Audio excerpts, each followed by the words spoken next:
Kapag ang daan ay tila tuyo at wala nang pag-asang makita, kapag ang lakas ay nauubos at ang puso'y napapagod na, hindi mo kami iniwan sa gitna ng ilang natahimik.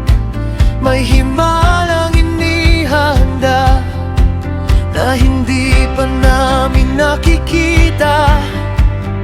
Kahit wala pang ulan, kahit walang ulan, ang iyong pangako ay sapat.